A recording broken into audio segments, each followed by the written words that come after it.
Olá, tudo bem? Seguindo nossas aulas facilitadoras acerca do pensamento de unificação. Sempre como faço nessas aulinhas, né, eu faço uma pequena introdução explicando, né, que são aulas facilitadoras. Nós decidimos aí preparar esse conteúdo como aulas facilitadoras acerca do conteúdo do pensamento de unificação. E aí, eu sempre faço essa introdução para explicar que eu não tenho trazido nessas aulas facilitadoras todo o conteúdo do livro, né? A gente tem feito de que forma?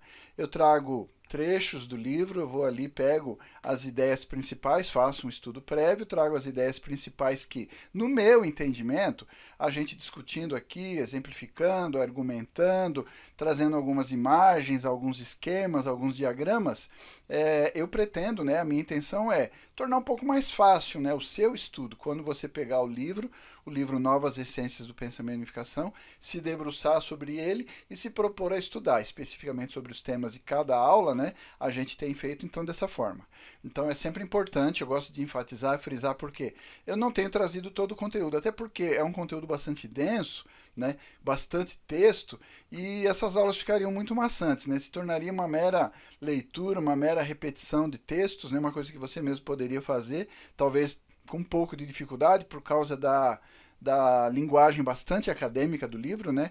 Então a minha intenção é essa, de uma forma bastante sucinta, de uma forma não muito cansativa também, mas a gente debater, argumentar, exemplificar, enfim, de forma geral, facilitar. Por isso, né, a gente acabou aí denominando ao longo dessa série de aulas, a gente foi adaptando e aí a gente tem denominado como aulas facilitadoras. Não são aulas formadoras, a gente não tem aqui a intenção, primeiramente, de esgotar todo o assunto, e em segundo momento também de tornar você um especialista, um doutor, né, sobre o tema pensamento de unificação. Apenas facilitar o seu estudo. Então, todas aquelas pessoas que se propuserem a se tornarem estudiosos, né, estudiosas sobre o pensamento de unificação, essas aulas facilitadoras, essa série, né, já bastante densa, bastante aulas aí já temos gravadas, com o intuito exatamente de permitir você ter mais facilidade, né, como um estudioso, como um curioso, enfim, né, esse é o objetivo. E aí, dando sequência, para você entender a nossa série, né? Primeiramente, vou aí já colocar na sua tela, né? Então, como está aí na sua tela, esse é o livro que nós estamos estudando, o livro Novas Essências do Pensamento de Unificação, essa última edição que a gente traduziu aí para o português e disponibilizamos aí, como está na base da sua tela, no nosso site, o site www.unificacionista.com. Aí do lado aí embaixo da tela também tem o QR Code, né? A imagem com a qual você capturando, você vai acessar rapidinho, né? Ela já tem um link ali na imagem que vai te levar até o site. E lá no site você vai ter um pouquinho de trabalho? Não, não é tanto trabalho não. Você vai ali no menu, né? Ele está ali no alto superior direito da tela. Você vai descer ali, né? Entre vários temas ali, várias páginas dentro do nosso site, tem ali literatura. Temos mais de 60 livros traduzidos, está mais ou menos na ordem alfabética. Você vai descer ali, né, até o livro, você vai encontrar essa mesma capa que eu estou aí mostrando na sua tela, Novas Essências do Pensamento e Unificação. No site, se você clicar na imagem do livro, ele já vai abrir na sua tela. Então ali o site a gente colocou uma ferramenta legal ali que permite você manusear o livro, né? Então você consegue folhear o livro, você consegue movimentar, aproximar, afastar, enfim, a gente colocou ali uma ferramenta legal que permite você manusear o livro no próprio site. Mas a minha reiterada solicitação e sugestão é que você faça o download. Tem o livro aí em mãos para você estudar a hora que quiser, né? Tá ali no seu celular, no seu tablet, no seu laptop, você está no trabalho, você está na hora de repouso, está andando no metrô, no trem, está em casa descansando. Pega o livro e folheia, estuda, né? Vai nesses temas que a gente está fazendo, obviamente, né? Minha sugestão também é assiste previamente a aula, se quiser acompanhar, eu sempre peço, né? Acompanhe o livro, se não der ali no momento para acompanhar com o livro, eu sempre brinco também, traz ali um caderno, né? Traz uma folha, uma caneta, anota as dicas, porque eu vou ali, dentro dos textos que eu trago do livro, eu vou ali fazendo alguns grifos, uns destaques com cores diferentes, que eu sempre brinco, né? Anota, é cola da prova, é dica da prova, né? Vai cair no vestibular, enfim, tirando essas brincadeiras, mas são dicas que depois aí você indo ao livro junto ou depois, num outro momento, vai permitir que você, na hora de ler todo o conteúdo do livro, todo o texto que está lá disponível, se sentir mais confortável, sentir o seu estudo um pouco mais facilitado. Beleza? Então, feito essa pequena introdução, vamos seguir na nossa série aí, nós estamos aí avançando, né? Então vou já mostrar aí, né? Nós estamos estudando o capítulo Epistemologia e já indo aí para a próxima tela, o tema que nós estamos estudando é Epistemologia da Unificação. Nós já começamos a estudar esse tema, né? Pela densidade, pela quantidade de conteúdo e pela relevância, obviamente, desse conteúdo, eu decidi dividir todo o tema Epistemologia da Unificação em aulas separadas, né, para a gente não empobrecer o conteúdo, não passar de forma muito superficial, sem os debates que eu acredito serem pertinentes e principalmente apontando as ideias, né, as ideias principais que vão lhe ajudar na compreensão e no entendimento, beleza? Tá certo? Feito aí o nosso compromisso, vamos continuar aí o nosso estudo? Então, aí nós já estamos estudando, né? Então, temos aulas anteriores gravadas. Se você não viu, a dica é assiste primeiro, porque essa daqui é continuação, continuidade da aula anterior aí que a gente estava estudando, Epistemologia da Unificação. Dica, caderno e caneta à mão, para as dicas da prova, né? Ou livro aí e vai acompanhando, né? Tentando localizar. Basicamente está na sequência, mas a gente não trouxe todo o conteúdo. Ok? Então vamos lá. O item que a gente vai estudar nessa aula propriamente aí é o item C, falando sobre protoconsciência, imagem na protoconsciência e categoria. Nessa aula, como na anterior, nós estamos aí conceituando de forma sucinta, trazendo as ideias principais, as dicas da prova sobre os temas, ou melhor, sobre os ingredientes, os elementos que compõem aquilo que depois a gente vai explicar com muita clareza nas próximas aulas sobre o processo, o método e o processo da cognição, né, dentro da natureza humana original, ou seja, a partir da perspectiva do pensamento de unificação. Beleza? Então, aí só feito mais uma pequena introdução agora especificamente sobre o tema. Vamos ao estudo, então. Pronto? Vamos lá. Começando aí propriamente a nossa aula de hoje. Protoconsciência. Então, de acordo com o Princípio Divino, o livro teológico do reverendo Dr. Sammy Amun, Exposição do Princípio Divino, todos os seres na criação crescem em virtude da autonomia e governança dada pelo princípio de Deus. Beleza? Um trechinho que a gente importou ali do livro Exposição do Princípio Divino, essa versão, essa tradução que a gente tem aí disponível também lá no site unificacionista.com, desse livro teológico básico, né, do reverendo Dr. Sammy Amun, Exposição do Princípio Divino. Se você não tem o livro, vai lá, né, faz o download também, né, baixa aí no seu dispositivo. A autonomia e governança, ou aí uma dica, né, a gente já falou sobre isso, por exemplo, lá na teoria da educação, quando falamos sobre educação do domínio, então é por isso que eu coloquei aí entre parênteses, aí fazendo uma review, né, uma revisão, uma lembrança daquela aula. Quando a gente fala aí sobre autonomia e governança, você entenda domínio e todo aquele conteúdo já estudado sobre esse tema. Então, voltando ali, autonomia e governança são características da força da vida, né? Da força da vida. Vida é o subconsciente que existe dentro das células e tecidos dos seres vivos e tem a capacidade de sensibilidade, perspicácia e intencionalidade. Eu fiz o grifo porque na sequência aí da nossa argumentação, e principalmente na próxima aula, talvez quando a gente estiver falando ali sobre o processo de cognição, é importante você entender esse conceito de vida que o pensamento de unificação traz. Ele vai se debruçar e se aprofundar e... Não. Por isso, eu achei importante fazer esse grifo, esse destaque, a dica para você anotar, né? Dica da prova, como eu sempre brinco, porque é um conceito fundamental, você entender. Vida é o subconsciente, a gente vai voltar a falar sobre isso, fica tranquilo, tá? Não se preocupe de querer entender e esgotar essa ideia nessa tela e nesse momento aqui nessa nossa conversa sobre essa tela, porque a gente vai voltar a isso e a gente vai exemplificando e trazendo aí mais alguns argumentos, tá? Mas Pelo menos anota, porque quando a gente estiver voltando a falar sobre isso, você volta e fala, não, é verdade, nós vimos lá atrás, né? Então, vida é esse subconsciente que existe dentro das células e tecidos nos seres vivos, ou dos seres vivos.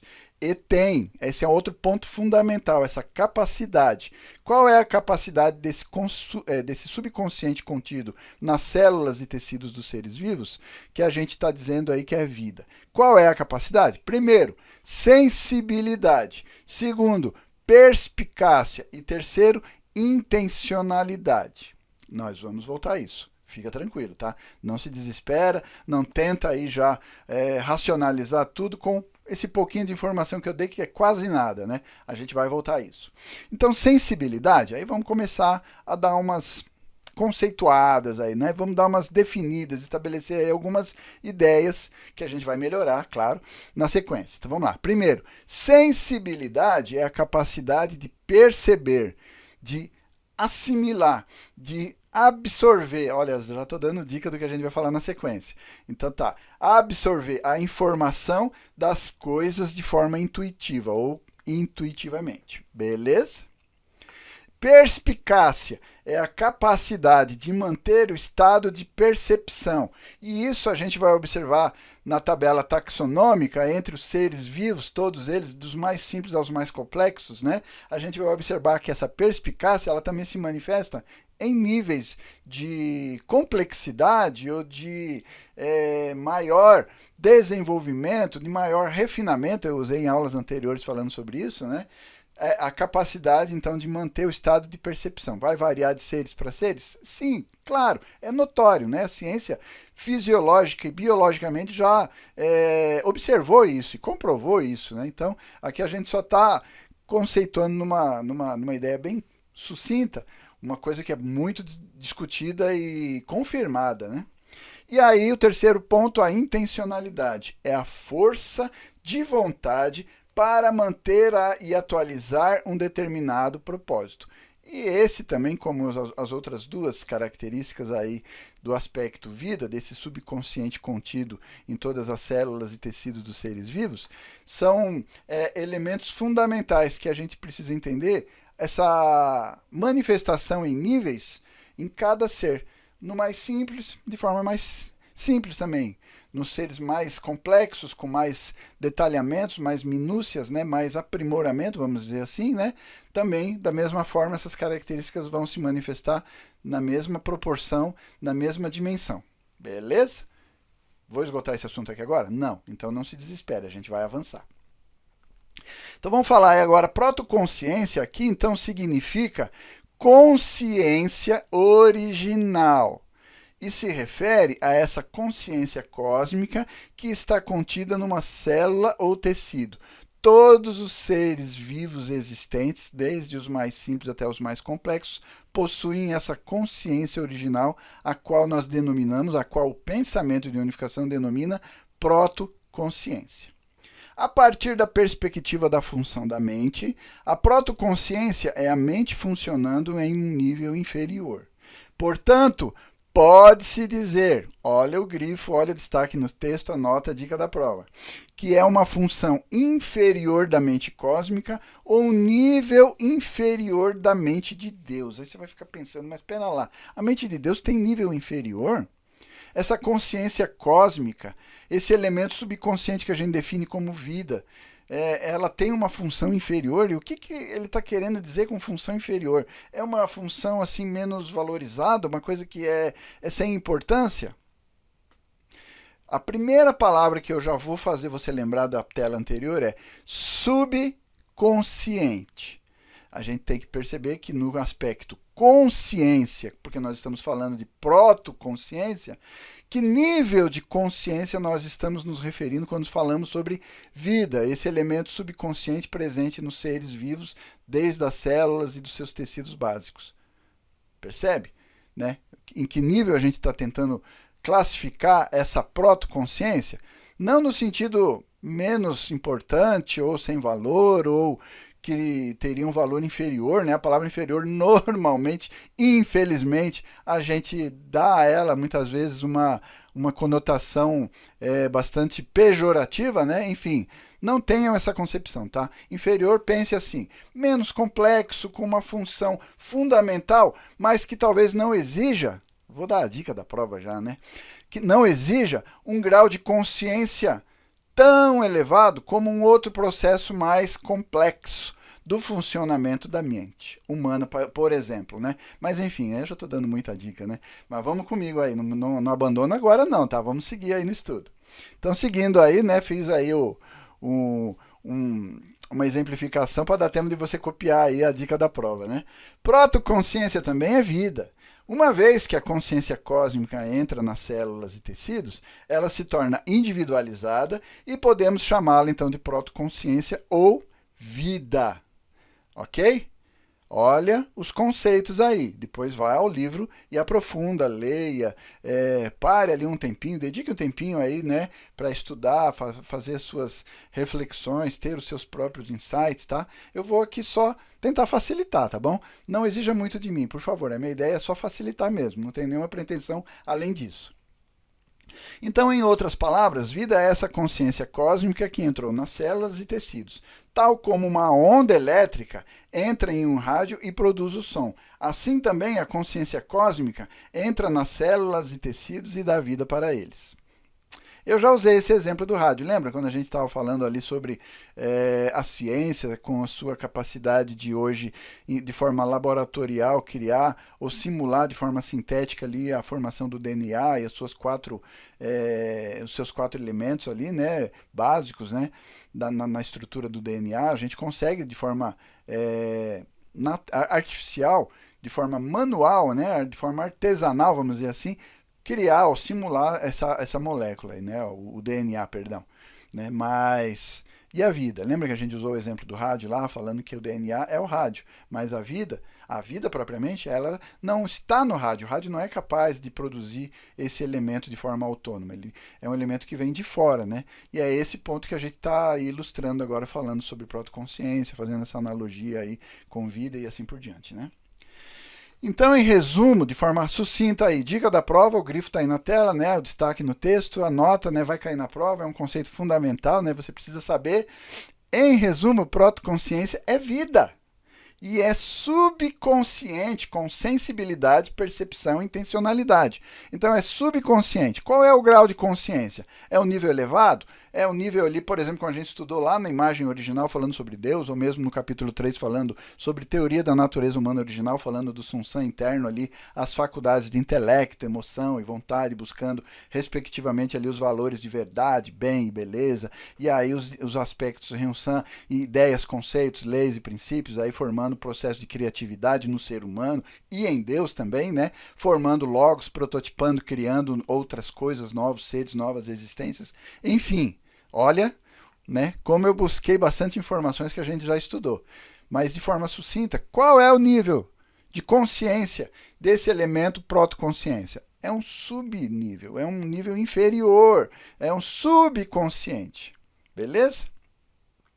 No pensamento de unificação, é afirmado que quando Deus criou o universo através do Logos, ele escreveu todas as informações pertinentes a cada ser vivo, ou seja, aquele projeto que a gente definiu lá, numa aulinha do primeiro capítulo, Teoria da Imagem Original, Logos, nas células desse ser na forma material de um código. Este código é o código genético, num arranjo específico dos 4 tipos de bases, né, que eu mencionei agora há pouco, né, adenina, guanina, timina e citosina, lá no DNA. Né? Isso é porque Deus queria que cada ser vivo fosse capaz de multiplicar e manter sua espécie de geração a geração. Então aí observa, né, o grifo que está ali na parte superior aí da sua tela. Dá uma olhada ali, ó. Protoconsciência é vida. É subconsciente com sensibilidade, percepção e intencionalidade. Em todos os seres vivos, essas características, porque vida é essa protoconsciência que manifesta de uma forma subconsciente, tendo esses 3 elementos: sensibilidade, percepção e intencionalidade. Níveis, diferentes, obviamente. Por isso, a própria ciência já fez a classificação taxonômica, mostrando ali a classificação dos seres vivos, né, nas suas diferentes características e peculiaridades, e que a gente, inclusive, já discutiu na teoria da natureza humana original, colocando o ser humano aí numa nova realidade, um novo reino, né, dentro de um novo aspecto ali dentro dessa classificação, né, atribuindo ao ser humano alguns elementos que a ciência não alcançou na sua conceituação, né. Mas, enfim, é só uma revisão novamente, né. Protoconsciência, então, tem várias funções, incluindo a leitura da informação genética, agindo de acordo com a direção da informação e transmitindo essa informação. Primeiro, quando a consciência cósmica entra numa célula, ela lê o código genético específico, codificado, individualizado, personalizado, singularizado desse ser vivo, ok? Ali ele está falando célula, mas se aplica para todos os aspectos, porque a célula vai formar tecidos, esses tecidos em vários seres vão formar órgãos inclusive bastante complexos, né? E aí é a existência do ser como um todo, né? A definição desse ser como um todo está codificado e esse elemento é lido, essa informação é lida dentro da codificação que está contida ali dentro do código genético, tá bom?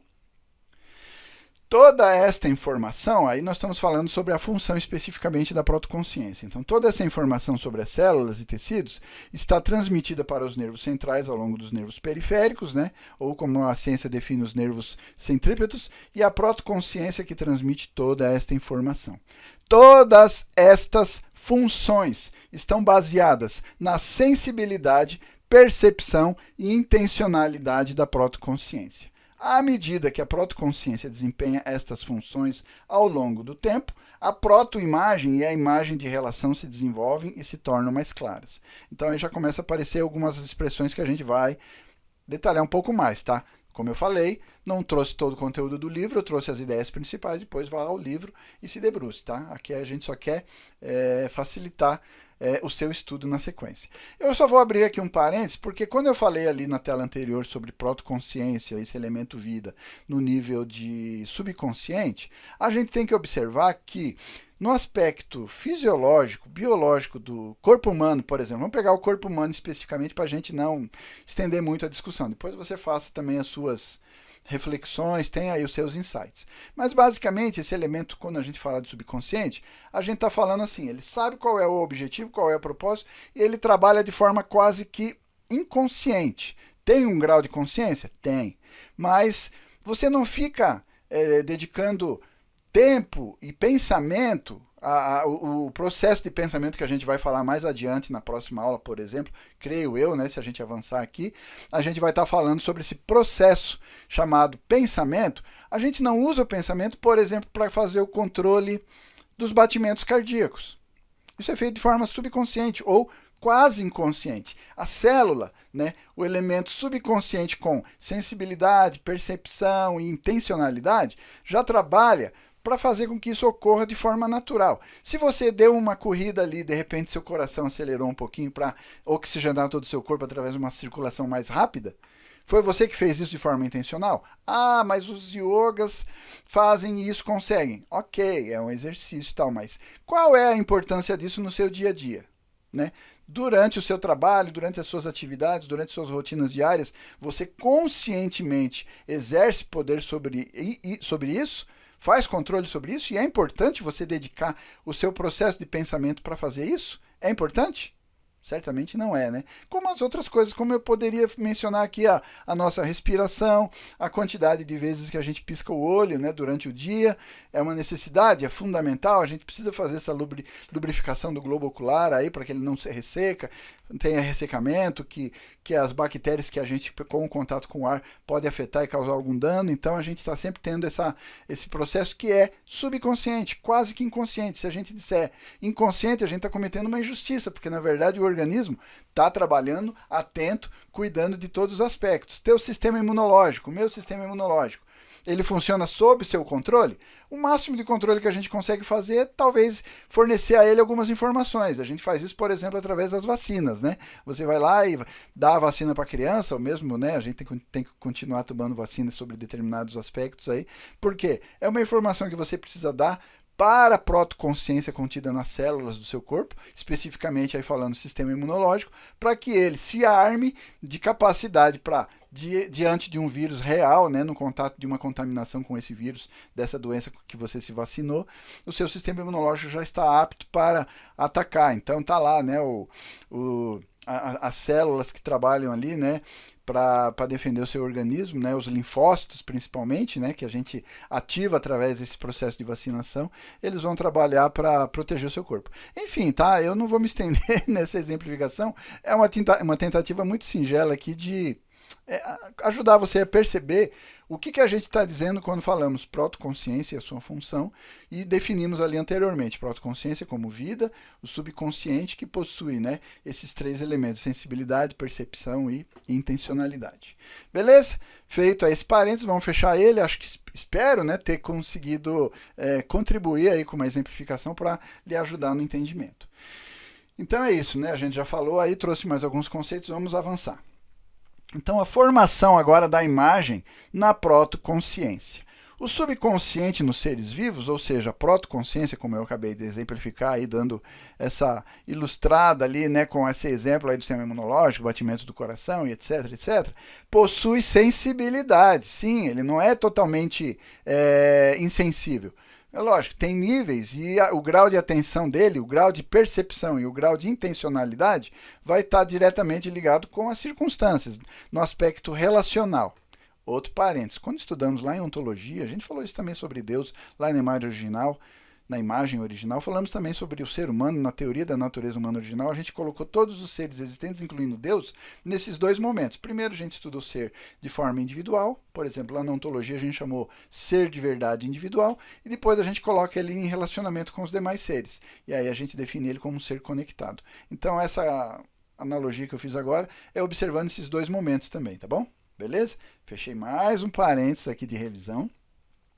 Então, portanto, a protoconsciência sente de forma intuitiva a estrutura, componentes, qualidades e assim por diante, das células e tecidos. Além disso, a protoconsciência até sente as mudanças na situação existente dentro das células e tecidos, circunstâncias, situações específicas, um vírus, uma contaminação, um mau funcionamento, etc, etc, etc, tá? Essa capacidade de sensibilidade, percepção e intencionalidade no aspecto protoconsciência dentro dos seres vivos. Eu usei para exemplificar os seres humanos. Você vai aplicar isso e pode pesquisar em todos os seres aí, isso está presente, tá bom? Este conteúdo, então, sentido pela protoconsciência, isto é, a imagem que é refletida assim na protoconsciência, é a protoimagem. Então, essa leitura, essa observação dessa situação, dessa circunstância, que vai demandar alguma ação, porque ele tem intencionalidade, primeiro ele precisa ter a sensibilidade, a capacidade de perceber, de assimilar essa informação, né? Percebeu que é uma coisa que não está de acordo com a informação básica do código genético, ele vai fazer ali uma colação, uma comparação entre a informação do código genético e essa nova circunstância, e aí ele vai ter alguma ação, intencionalidade. Beleza? Muito sucintamente, tá? É uma exemplificação, depois vá ao livro. Melhora esse conceito aí, tá bom?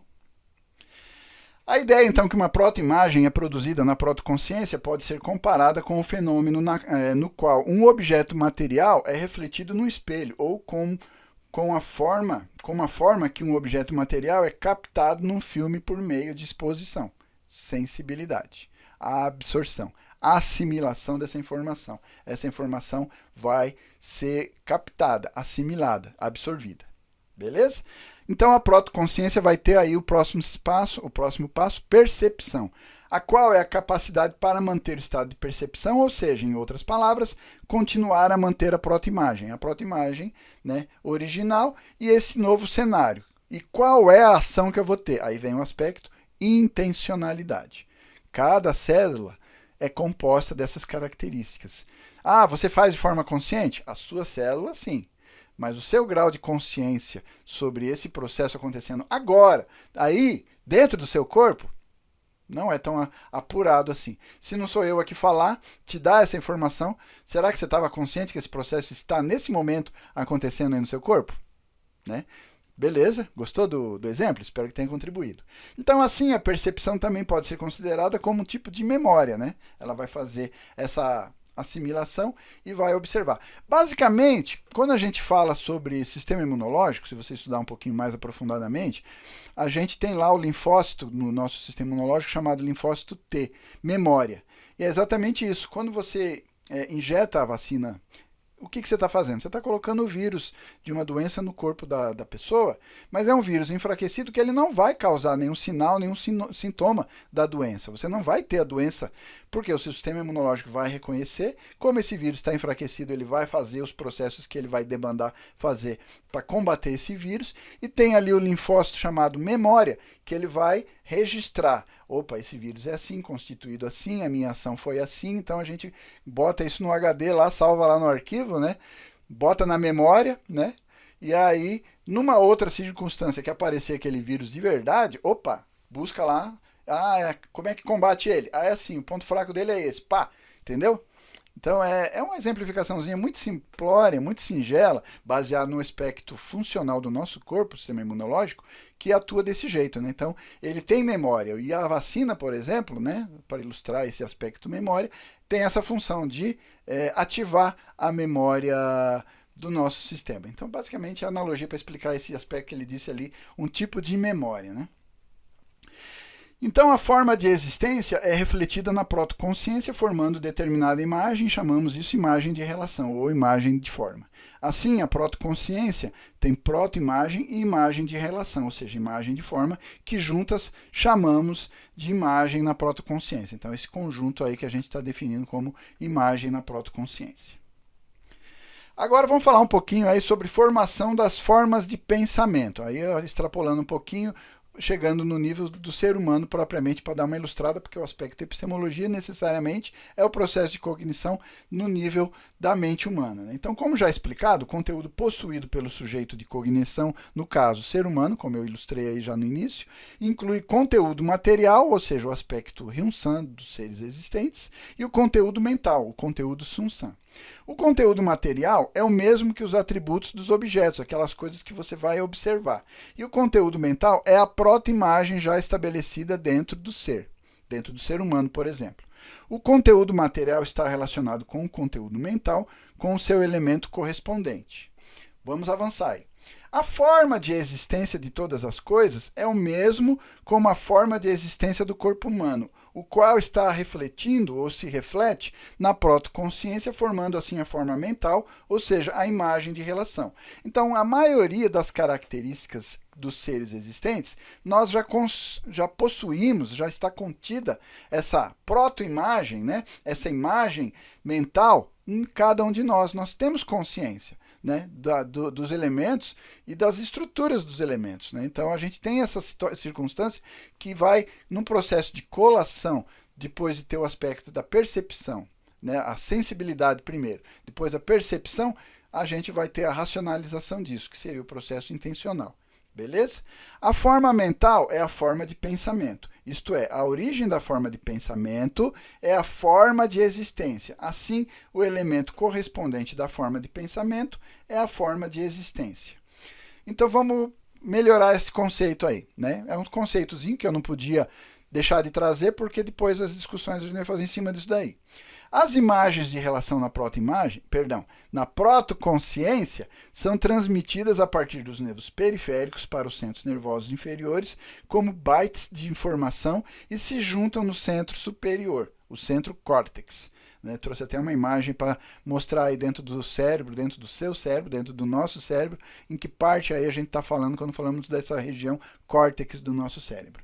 Nesse processo, as imagens de relação são sintetizadas e organizadas para moldar as formas de pensamento no centro córtex.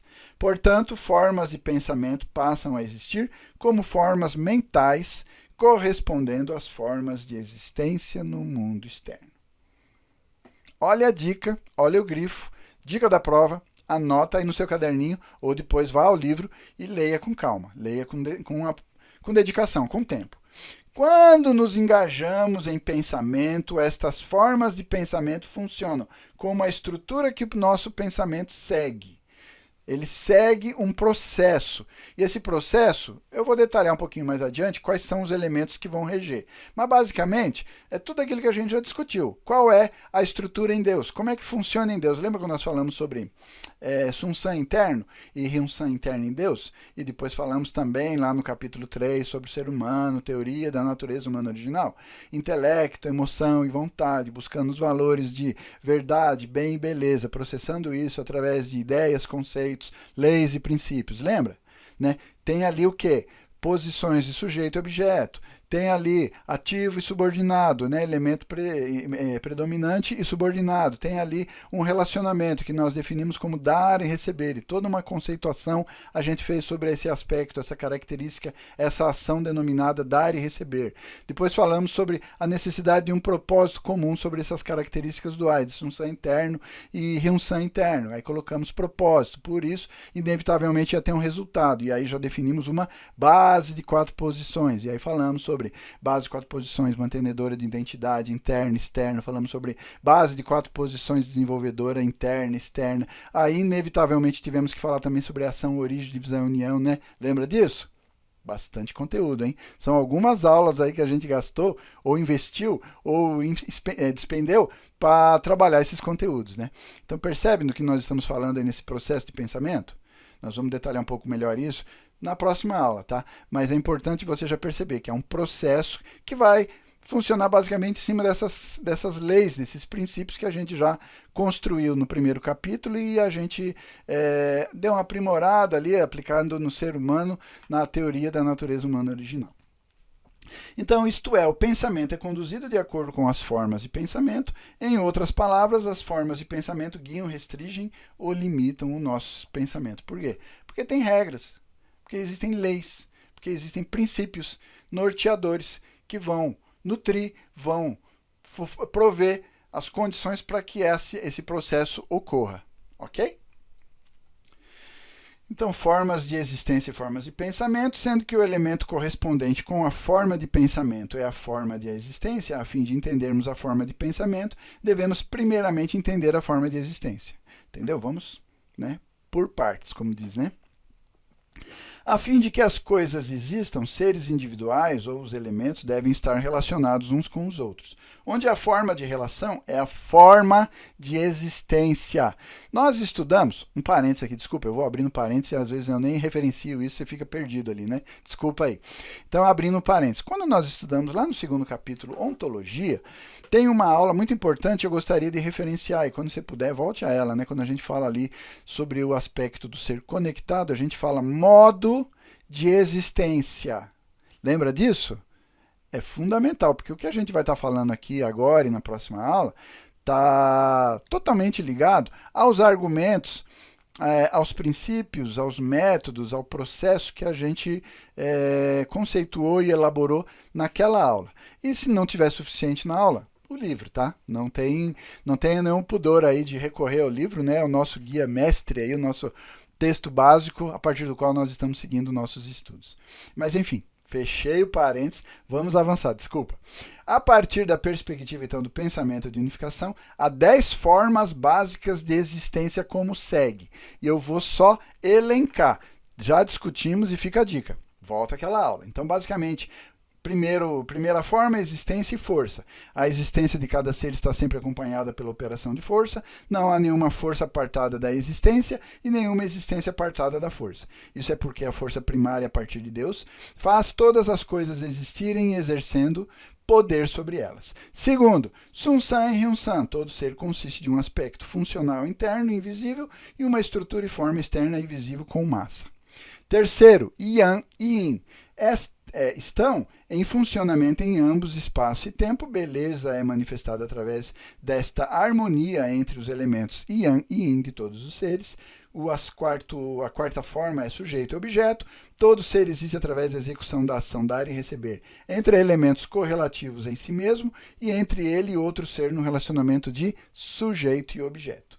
E quinto, posição e estabelecimento todo ser existe em determinada posição, isto é, um ser adequado é estabelecido em cada posição. Sexta forma é imutabilidade e mutabilidade. Todo ser tem ambos aspectos, imutável e imutável, isto é, porque todo ser criado incorpora a unidade entre a base de 4 posições mantenedora de identidade e a base de 4 posições desenvolvedora, ou seja, base de 4 posições estática e base de 4 posições dinâmica. Tudo isso a gente já discutiu, tá? Então aqui é só revisão, lembrete de temas que a gente já discutiu. Temos aulas, inclusive, sobre determinados temas específicos. Sun-San e Hyun-San, Yan e Yin, ação dar e receber e assim sucessivamente. Sétima forma, ação e efeito. Sempre que os elementos correlativos de sujeito e objeto em um ser entram em ação dar e receber, um efeito sempre aparece. Por quê? Tem um propósito. Isto é, através da ação dar e receber entre esses elementos formam um ser unido ou dá surgimento a um novo ser, um ser multiplicado, que é a base de 4 posições desenvolvedora.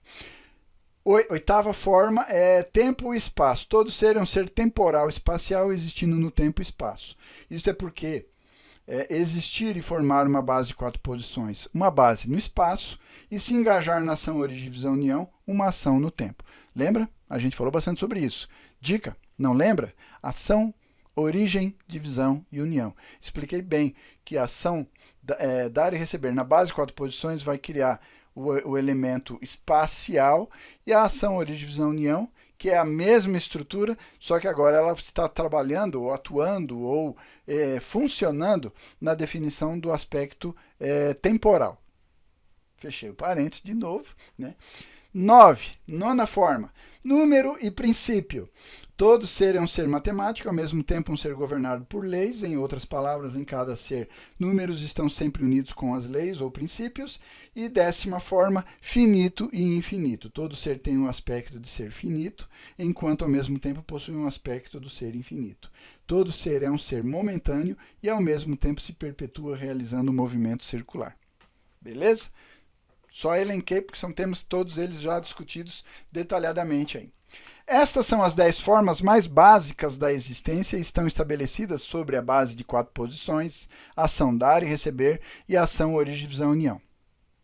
Beleza? Grifo, você já viu. Se quiser anotar só a título de depois, não lembrando com detalhes, ou quiser revisitar esses conteúdos, ou no livro, né? Ou nas aulinhas já gravadas anteriormente, vai ali, né, no nosso canal e acha essas aulinhas, elas estão ali e você pode reassistir e fazer as suas reflexões. E eu sempre digo, né, que conforme a gente vai avançando aí no estudo do livro Novas Essências do Pensamento e Unificação, quando a gente volta a temas anteriormente estudados, a gente observa que a gente já acrescentou ali, né, como eu sempre brinco, né, para estragar o português, um plus a mais, né, na nossa compreensão e no nosso entendimento, né? Desculpa a brincadeira.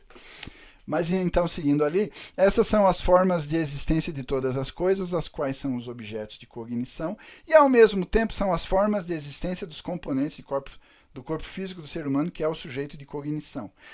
Olha, aí você está pensando, aí, mas o que isso tem a ver com epistemologia? O que isso tem a ver com o processo de cognição?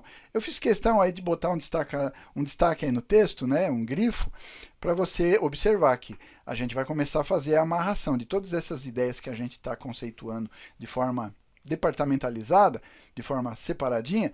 Depois aí nós vamos, quando entrarmos especificamente no processo de cognição, juntar tudo isso, porque esses são os ingredientes, os elementos que na hora aí de botar na forma aí para misturar e fazer o bolo, a gente vai ter que conhecer muito bem a quantidade, a dose de cada um deles, né? Então o que eu estou fazendo é isso, é dosificando aí cada um desses ingredientes, tá bom? Então, ali, só para relembrar, né, eu grifei, são os objetos de cognição e, ao mesmo tempo, são as formas de existência.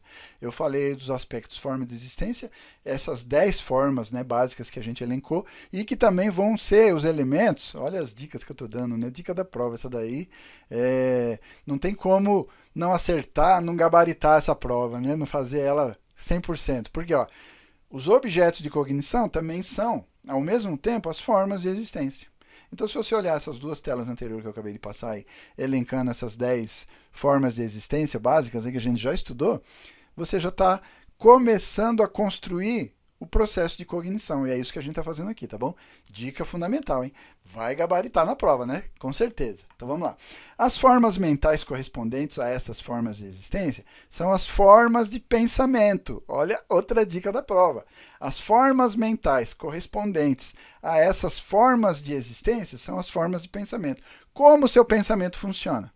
As formas de existência a gente elencou lá. Vai passar por todos aqueles elementos, né? Lembra que a gente falou ali agora há pouco, as duas telas anteriores? Volta o vídeo aí uns minutinhos, aí você volta e passa de novo.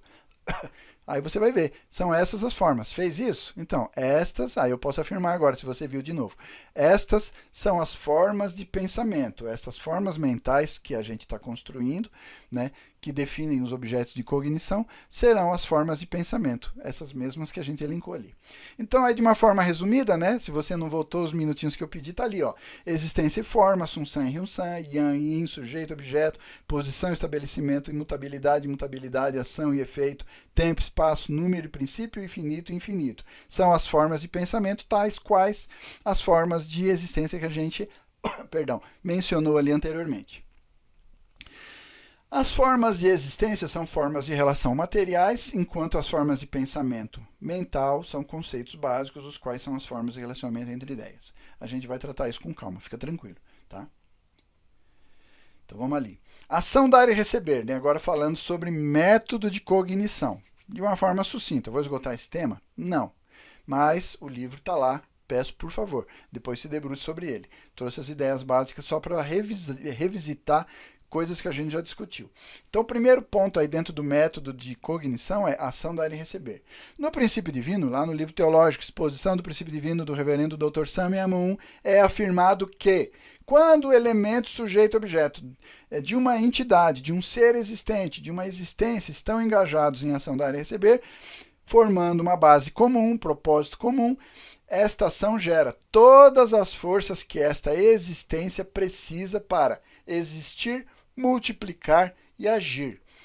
Percebe? A ação dar e receber, então, é fundamental para que todo ser possa existir, se multiplicar, né, e ter as suas ações e interações. Beleza? Conceito fundamental. O grifo é porque é dica da prova, né? Se você não decorou isso, decorou não, né? Desculpa, não usamos essa palavra decorar. Mas se você não entendeu isso com profundidade estudando o livro teológico do Reverendo Dr. Sammy Amun, Exposição do Princípio Divino, certamente agora é fundamental você entender isso. Ele é fundamental, essencial, para que você entenda o processo de cognição da sua mente, da mente humana. Beleza? Essa dica é fundamental. Por favor, vamos gabaritar essa prova agora, né? Aqui, então, multiplicação, em um sentido mais amplo da expressão, do termo, significa passar a existir a geração, o incremento e o desenvolvimento. E aí eu trouxe a figurinha básica do modelinho que a gente estudou longamente. Aí temos uma aula, inclusive, inteira, né, dedicada ao tema ação, dar e receber.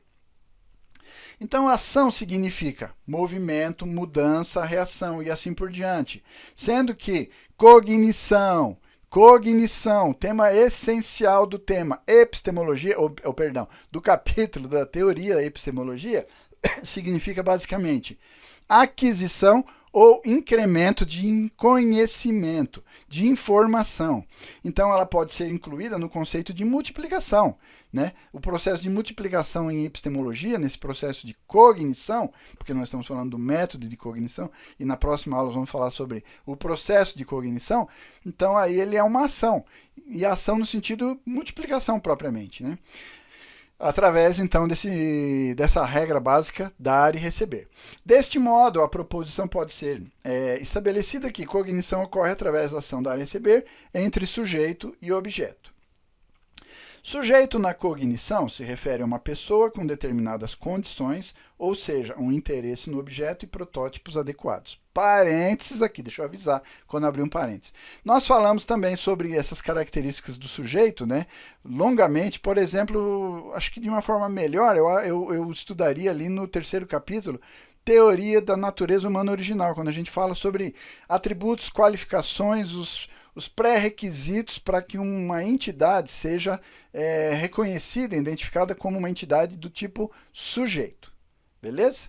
Então é basicamente isso. E também mencionamos um pouco sobre esse aspecto que ele fala ali, o interesse no objeto, né?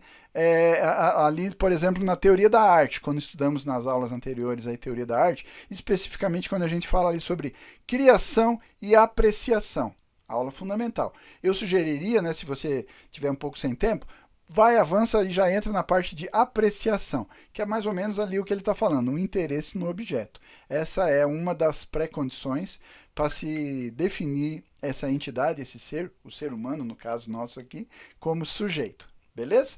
Fechando parênteses, o objeto, por outro lado, se refere a todas as coisas tendo conteúdo, ou seja, atributos, e forma, ou seja, as formas de existência que a gente elencou ali anteriormente. Então, cognição ocorre através da ação dar e receber entre essas duas partes, sujeito e objeto. Formação da base de 4 posições, outro ponto também que a gente vai falar de forma sucinta, o livro explora um pouco melhor isso, e temos também aulas, várias aulas falando sobre as bases de 4 posições, as suas nuances, né? Mantenedora de identidade, interna, externa, as bases de 4 posições desenvolvedoras, sejam elas internas, externas e assim por diante. Volta lá, tá? Não está lembrado?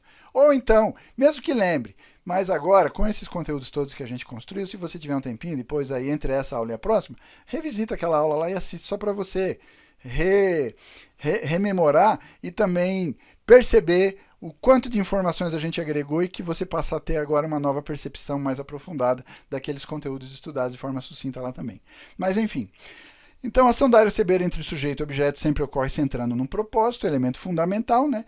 E cognição ocorre como um resultado da ação dar e receber, ou seja, a base de 4 posições é um elemento fundamental para se processar a cognição, beleza? Porque tem um propósito, né? A gente coloca ali o propósito, tem o sujeito, todos aqueles elementos que a gente está elencando aí, tem o objeto dessa cognição, que a gente quer ter um dar e receber e absorver o conhecimento desse objeto, e o resultado disso, né, na base de 4 posições, vai ser a cognição, a assimilação dessa informação, a construção, olha a dica da prova, a construção de ideias, conceitos, leis e princípios que eu vou armazenar no meu Ryun-san interno.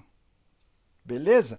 Ah, mas da onde vem, né? Porque a gente falou sobre isso lá na teoria da imagem original, falou sobre isso na teoria da natureza humana original, no processo ali que Ryun-san interno, o elemento um pouquinho menos interno lá dentro do Sun-san em Deus e também do ser humano, é o lugar ali onde a gente vai acumulando ideias, conceitos e princípios. Como? Como eu vou armazenar, como eu vou depositar, como eu vou arquivar informações como ideias, conceitos, leis e princípios dentro do meu Ryun-san interno? Cognição. Epistemologia é a parte onde nós estudamos o processo de cognição. Para construirmos a posteriori, eu usei essa informação lá na imagem original. Nós, seres humanos, construímos ideias, conceitos, leis e princípios a posteriori, ou seja, já existimos e vamos aprendendo e reaprendendo e continuamente aprendendo e assimilando e acumulando ideias, conceitos, leis e princípios. Que parênteses grandes, né? Eu lembro que eu mencionei lá na imagem original também que em Deus esses elementos, ideias, conceitos, leis e princípios em Deus são a priori. Lembra disso? Nós temos cognição. Significa que Deus não tem cognição porque ele já tem essas ideias, conceitos, leis e princípios a priori? Será? Vamos discutir melhor isso? Vamos adiante, né? Não vamos botar muita informação aqui para não confundir você, senão o processo de cognição fica prejudicado, né? Então, fechando esse parênteses, seguindo ali. Então, portanto, cognição é realizada através da formação de uma base de 4 posições. A base de 4 posições é composta de 4 posições, ou seja, centro, sujeito e resultado, né? Esse é o esqueminha básico que a gente já construiu longamente. Então, basicamente, de forma sucinta, sem nos estendermos nesta aula, vou já colocar aqui para você ver o que a gente vai continuar trabalhando na sequência. Então, na formação na formação da base de 4 posições no processo de cognição, basicamente está aí, né? Deixa eu circundar, me permita. O elemento propósito na posição central, no aspecto sujeito aqui o interesse, né, sobre o protótipo, com os elementos de sensação, a sensibilidade, a capacidade de sensorialmente assimilar e absorver informações, né? Aí eu vou de forma muito simplória, exemplificando agora os sentidos, os 5 sentidos do ser humano. Aí na posição objeto está o conteúdo e forma, e a gente falou sobre isso, então não vou me estender aqui agora, porque falamos um pouco sobre isso lá na teoria da arte. Então, revisita lá quando a gente falou sobre apreciação, como eu já mencionei aí na outra tela, né? E aí, como resultado, né, o senso da imagem, o senso de conteúdo, o senso de forma, ou seja, o processo de cognição construindo ideias, conceitos, leis e princípios dentro do nosso Hyun-San interno. Show de bola? De forma sucinta, como eu prometi no início dessa aula. Então, aí já fazendo cena dos próximos capítulos, vamos seguir na próxima aula, falando aí sobre o item E, processo de cognição. De forma sucinta também, o conteúdo é bastante denso, se você quiser já de forma antecipada ler esse conteúdo na totalidade, porque aí a gente mais tranquila e rapidamente vai conseguir, eu vou trazer aí na próxima aula também as ideias principais para a gente de forma rápida, aplicando todos esses elementos que a gente construiu nessas 2 últimas aulas aí sobre a epistemologia da unificação, fechar essa ideia aí sobre o processo de cognição que é proposto a partir do pensamento de unificação. E a gente também vai fazer aí algumas referências ao processo da cognição humana, observando fenômenos fisiológicos que ocorrem no nosso corpo, porque a ciência basicamente restringe o processo de cognição ao processo fisiológico e falta alguma coisinha que a gente vai acrescentar, mas isso de forma sucinta na próxima aula. Então, só para cena dos próximos capítulos, eu vou ler essa telinha aí. Ó. Adquirimos vários bytes de conhecimento através da cognição, onde a cognição é realizada através dos 3 estágios. Mais um ponto fundamental aí. Formação, crescimento e aperfeiçoamento. A gente vai falar sobre isso na próxima aula. Ou seja, um estágio sensorial, um estágio de entendimento e um estágio racional. Da mesma maneira como aquele processo no qual todas as coisas crescem através do estágio de formação, crescimento e aperfeiçoamento. E aí eu vou dar uma dica para você. Entre essa aula e a próxima, assista um videozinho que está aí gravado no nosso canal, que fala ali sobre Sun-San e Hyun-San. É um vídeo de 20 minutos, onde a gente fala sobre esse processo aí, que eu até trouxe uma das telinhas que a gente usou lá na elaboração do vídeo, falando sobre o Newton, né, quando ele observou a queda da maçã, e o processo em 3 estágios que ele fez na sua mente. A percepção, o entendimento e a razão, a racionalização dessa informação. É só uma dica que vai nos ajudar na próxima aula, tá bom? Beleza? Então tá feito o nosso compromisso? Espero que você tenha gostado dessa aula. Se gostou aí, deixa uma curtida, né? Dá um joinha aí na base da tela, né? Então aí eu já agradeço a sua atenção e fica feito o nosso compromisso para na próxima aula a gente seguir aí estudando sobre epistemologia da unificação, especificamente sobre processo de cognição. Muito obrigado, né? Se você ainda não assinou o nosso canal, aí se inscreva, né? Bem simples, só clica ali na tela, se inscreve, porque toda vez que a gente postar um vídeo novo, você já recebe aí a mensagem e vai acompanhando aí na sequência as nossas aulas. Então nos vemos na próxima aula, eu já agradeço a sua atenção e nos vemos lá. Muito obrigado, tchau, tchau!